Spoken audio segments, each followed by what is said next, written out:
Next news. Breaking news from the White House. In just a few moments, President Trump set to address the nation, but earlier NATO just got exposed, and it's worse than you ever imagined. President Trump asked our so-called allies for one thing during the Iran conflict, just one. Let us use bases we paid for. Their answer, no. And now President Trump is considering pulling America out of NATO entirely. And what Secretary Rubio just revealed will make your blood boil. Now think about this for just a second. Your tax dollars, trillions of them, have been flowing to Europe for decades. We station our troops there, we build their bases, we protect their borders. And the one time America needs something back, the one time we ask to use facilities that American taxpayers funded, they slam the door in our face. It's not just about military strategy. This is about whether America continues to be the world's piggy bank while getting nothing in return. Every dollar we've sent to NATO, that's money that could have gone to your community, your schools, your infrastructure, and these so-called allies just showed us what they really think of America. President Trump saw it, Secretary Rubio saw it, and now the reckoning is coming.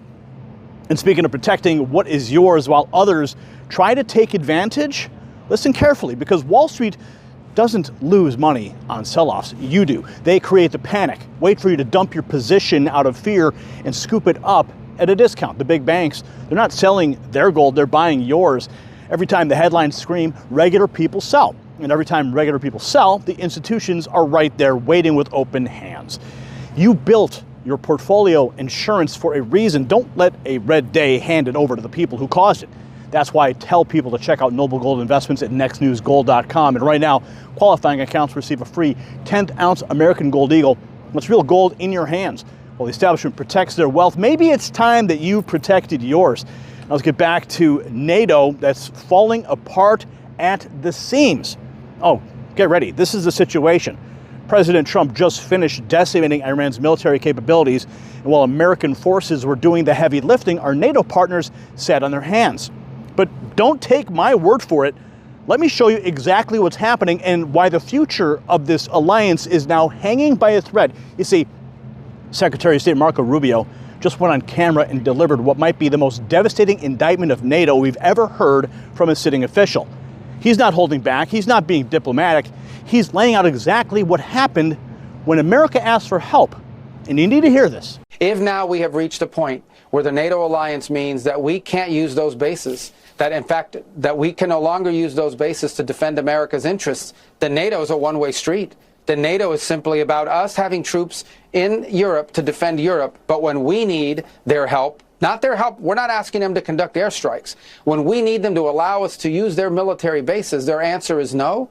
Then why are we in NATO? You have to ask that question. Why do we have billions and billions of dollars, hundreds of billions of dollars, over the years, trillions of dollars, and all these American forces stationed in the region? If we can only use, in our time of need, we're not going to be allowed to use those bases. So I think there's no doubt, unfortunately, after this conflict is concluded, we are going to have to re-examine that relationship. We're going to have to re-examine the value of NATO and that alliance for our country. Ultimately, that's a decision for the president to make, and he'll have to make it. We're going to finish the job here. As I said, we're very, very close to achieving our objectives on all of these things that I've outlined. But I do think, unfortunately, we are going to have to re-examine whether or not this alliance that has served this country well for a while is still serving that purpose, or is it now become a one-way street where America is simply in a position to defend Europe, but when we need the help of our allies, they're going to deny us basing rights and they're going to deny us overflight?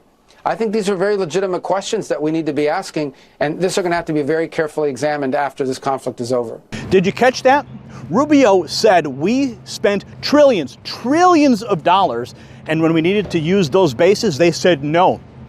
Not for troops, not for airstrikes. We just need basing rights and overflight, and they denied us. So he's right. Why are we in NATO if it's a one-way street? But wait to hear President Trump. What he just said about this, he addressed the situation directly, and what he revealed about why he even asked NATO for help in the first place, it's classic Trump. He wasn't asking because he needed them. Listen to what he actually says here. Over in Iran, we're sort of pretty much winding that up. Have to take a few more hits. We want to make sure we don't ever have them, allow them to have a nuclear weapon, because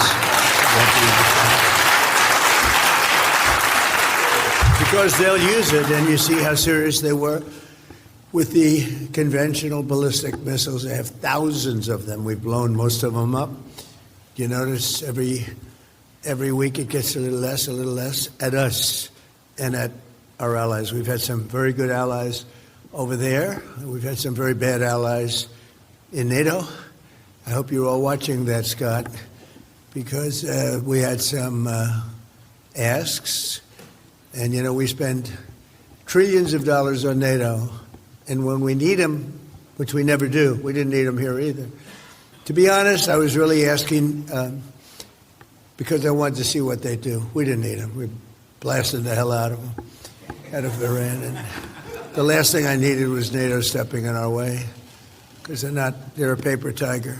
He called NATO a paper tiger.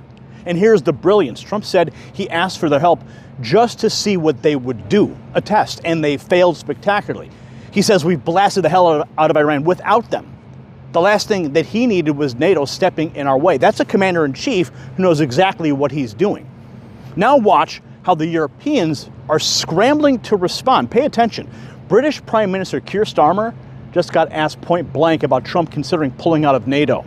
Now his response tells you everything about where Europe's head is at right now. Now watch him try to walk this tightrope. President Trump has said this morning that he's considering pulling the US out of NATO. You've just talked about looking at a new long-term partnership with the EU, including on security. Is this an acknowledgement that Britain's long-term security relationship with the United States is about to change? Well, let me say a number of things in response to that. Firstly, NATO is the single most effective military alliance the world has ever seen. And it has kept us safe for many decades, and we are fully committed to NATO. Secondly, that whatever the pressure on me and others, whatever the noise, I'm going to act in the British national interest in all the decisions that I make. And that's why I've been absolutely clear that this is not our war, or we're not going to get dragged into it. But I'm equally clear that when it comes to defence and security and our economic future, we have to have closer ties with Europe. That's why we had the summit last year. This year, as I've just announced, there'll be a further summit. We will make good on the commitments that we put in place last year, but we will also go further in relation to the alignment. Thank you very much. Listen to that careful language. This is not our war. We're not going to get dragged into it. He's already distancing Britain from America, and then he pivots immediately to closer ties with Europe.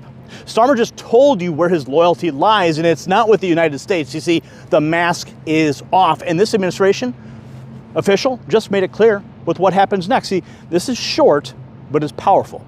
The Trump administration official just summed up the entire NATO situation in about 15 seconds. So pay attention to every single word here. Listen. You don't have much of an alliance if you have countries that are not willing to stand with you when you need them. He's simply pointing that out, and ultimately it'll be his decision of what that looks like after this is complete. You don't have much of an alliance if you have countries not willing to stand with you when you need them. Boom, that's it. That's the whole argument in one sentence, and he confirms it's going to be Trump's decision what NATO looks like after this. So Europe, they better start sweating. You see, the media is now calling this a historic moment. The news is breaking across the networks right now. Trump told the Daily Telegraph he's seriously considering pulling out of NATO. And watch what the UK Prime Minister said in response. He's practically daring Trump to do it. Comments to London's Daily Telegraph newspaper that he is, quote, seriously considering pulling the US out of NATO. That obviously would be a historic decision. The UK Prime Minister Keir Starmer responding today defiantly, saying once again, as he said before, this is not our war and we, the UK, will not be dragged into it. The future of the NATO alliance seems very much up in the air today. Back to you guys. Did you hear that?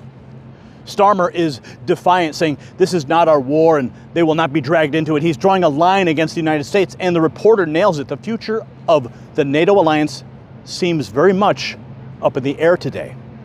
That's an understatement. And now watch how the liberal media overseas is melting down.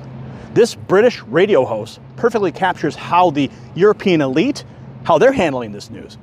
He's literally in denial. Can't believe what Trump is doing. And his mocking tone tells you exactly why these people never saw this coming. Watch. He'd probably pass a lie detector test. This is why it is impossible, increasingly impossible, to analyse and or predict what he does. For example, if I told you that he has in the last 10 minutes told a journalist that he's thinking of pulling out of NATO, would you believe me? I'll tell you what, let's do a quick hands up. So Donald Trump has told a journalist that he is thinking of pulling out of NATO. Hands up if you think that's true. Because it's April the 1st, right? So you have to double check these things. I've already fallen for one today. More on that later. And I'm presuming that the piece of paper I've just been handed has been fact-checked, given that the date is April the 1st. But in Donald Trump's world, every day is April the 1st. Everything that comes out of the Oval Office, everything that comes out of his mouth is something that needs to be filtered through the lens of April Fools. I am thinking of pulling out of NATO. It would be quite a good April Fool if it was Barack Obama, because you'd know immediately it was a joke. Donald Trump has told the Daily Telegraph he is strongly considering pulling the United States out of NATO after it failed to join his war on Iran. The Daily Telegraph clearly didn't get the memo. It's not a war. It's a special military operation. He says in Donald Trump's world, every day is April 1st. He's mocking the president of the United States for calling out their freeloading. And then he has to admit, yes, this is real. Trump told the Daily Telegraph he's strongly considering pulling out. The arrogance of these people. And now they're about to face the consequences. So let me tell you what this all means. I'm going to put a little bow on this for you. This is the bottom line. For 70 years, American taxpayers have funded European defense. Trillions of dollars, generations of our soldiers stationed overseas. And when President Trump finally put them to the test, when America needed them to simply allow us to use our own bases, they showed us exactly who they are. Rubio called it a one-way street. Trump called him a paper tiger. Starmer is already running to the EU, and the arrogant European media is still mocking us. But here's what they don't understand. See, Trump doesn't bluff. This alliance is about to be fundamentally restructured. America first is not a slogan anymore. It's policy. You see, the era of America being the world's doormat, it's over. President Trump just showed our so-called allies that there are consequences for abandoning the United States. NATO, as we know it, may never be the same, and frankly, maybe that's exactly what needed to happen. We don't need fair weather friends. We need real allies. So if this story opened your eyes, share this video right now. Let everybody know what's really happening. Hit that subscribe button if you haven't already. Ring the notification bell so you never miss our coverage. And drop a comment below. Should America pull out of NATO? I want to hear from you. I'm Gary Franchi from just outside the White House. As always, stay informed, stay vigilant, and stay free. And we'll see you in the next report. The system controls information. Information control is power. They don't want you to see this. The truth only survives together. They don't want this shared. Share this now. You know out.